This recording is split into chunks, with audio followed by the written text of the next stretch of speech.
NEET 2024 notification വന്ന സമയത്താണ് നമ്മൾക്ക് ഇരുട്ടടിയായിട്ടുള്ള ഒരു നിർദ്ദേശം അതിൽ കാണുന്നത്.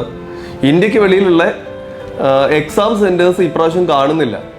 ഇത് ദൂരവ്യാപകമായിട്ടുള്ള പ്രശ്നമാണ് ഉണ്ടാക്കുന്നത്. എസ്പെഷ്യലി കേരളത്തിലെ കുട്ടികൾ എന്ന് പറയുന്നത് അവരുടെ പേരൻസ് പ്രവാസികളായിട്ടുള്ള ധാരാളം പേരുള്ള ഒരു സമൂഹമാണ് കേരളത്തിൻ്റെത്.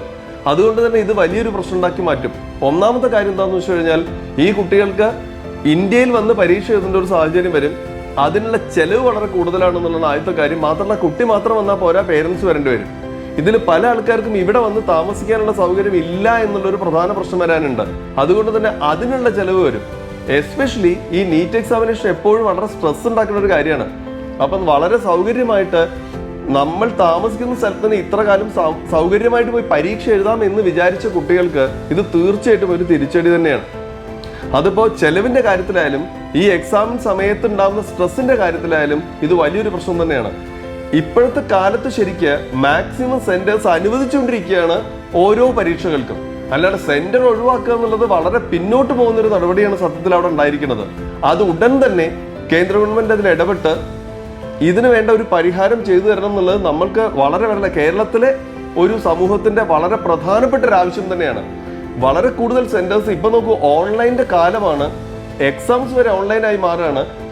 ഇതിന് പുറമെ നിങ്ങൾക്ക് അറിയാം, JEE Main examination pen and paper ഒക്കെ ഒഴിവാക്കിയിട്ട് എത്രയോ കാലമായി. ഇപ്പോഴും NEET examination pen and paper examination ആണെന്നുള്ള വലിയൊരു പ്രശ്നം കിടക്കുന്നുണ്ട്. ആ സമയത്താണ് ഇതേപോലത്തെ വലിയൊരു തിരിച്ചടി എന്ന നിലയ്ക്ക് വന്നിരിക്കുന്നത്.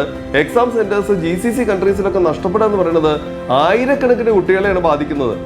മാത്രമല്ല, ഈ ഒരു സാഹചര്യം മുതലെടുത്തിട്ട് വളരെ കൂടുതൽ എയർ ഫെയർ കൂടാനുള്ള സാധ്യത വരെ കാണുന്ന ഒരു കാര്യമാണിത്.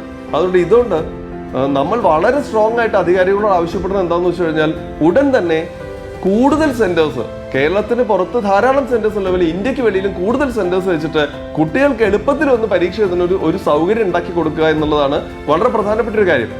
ഇതിപ്പോൾ പലപ്പോഴും എന്താണെന്ന് വെച്ച് കഴിഞ്ഞാൽ, ദൂരെയാണ് എങ്കിൽ എന്തെങ്കിലും തന്നെ മാൽ പ്രാക്ടീസ് നടക്കാനുള്ള സാധ്യതയുണ്ട് എന്നൊക്കെ ഒരു പക്ഷേ വിചാരിച്ചിട്ടായിരിക്കാം ഇത്തരം ഒരു കാര്യത്തിന് ഗവൺമെന്റ് തയ്യാറായെന്ന് എനിക്ക് തോന്നുന്നത്. പക്ഷെ അങ്ങനെയാണെങ്കിൽ തന്നെ അത് ഫുൾ പ്രൂഫായിട്ട് എങ്ങനെ നടത്താം എന്നുള്ളതാണ് ആലോചിക്കേണ്ടത്. സൗകര്യങ്ങൾ ഒഴിവാക്കിയിട്ടല്ല നമ്മൾ ഇത്തരം കാര്യങ്ങൾ ചെയ്യേണ്ടത്. ഇത് എപ്പോഴും എന്താ വെച്ചാൽ, എക്സാമിന്റെ വിശ്വാസ്യത നിലനിർത്തുന്നതോടൊപ്പം തന്നെ കുട്ടികളുടെ സൗകര്യം കൂടി കണക്കിലെടുക്കേണ്ടതെന്നുള്ള നിർബന്ധമായിട്ടുള്ള കാര്യമാണ്. Thank you very much.